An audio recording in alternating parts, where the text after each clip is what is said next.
Битката на информациите со дезинформациите, вистината со манипулациите, објективноста со пропагандата станува се потензична. Како се приближуваат изборите, очекувано е таа да расте и да ескалира. Ја имам, например, информации кои не се до крај потврдени, меѓутоа 80% се точни. Ако си спремен, кажи.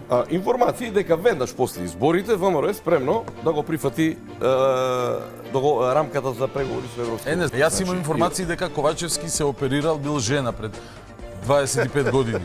Причините за ваквото ниво на демократска дебата веројатно треба да се бараат во отсуството на јасна и реална понуда, врз основа на која секој ќе може да направи разлика за тоа кому и како би требало да му ја даде довербата.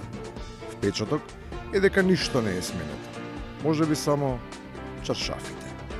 Ова е мешање на стар шпил карти кој што се игра. Имаме нешто иновативно, имаме нови фаци, немаме. Имаме нови програми, немаме. Имаме ветување од било која страна, кои издржано велат дека нешто сериозно може и ќе се промени во државата. Немаме. Еден од можните докази за тоа е фактот дека на многумина, па дури и на тие што седат на масата, име прекуглава и наместо да се импресионираат од тоа кој што говори и какви пораки и ставови се испраќаат. Битна име само сцената. За прв пат во политичката историја на Македонија се случи да имаме една таква грандиозна бина со 3 видеобина. До сега нешто незабележено во да речам праксата на организирање на такви народни собери. Во таква ситуација, кога не баре поени се добиваат за технички впечаток, нормално е јавноста да има проблем при распознавањето на ликовите и со идентификацијата на движењата кои се на или околу сцената. Мојот гостин денес е Петар Богоевски, лидер на демократски концепт. Не беше концепт? Македонски. Како реков? Македонски концепт, демократски. Се извинувам, македонски концепт. Нечии идентитети се грешат, а некои по собствена волја си ги менуваат.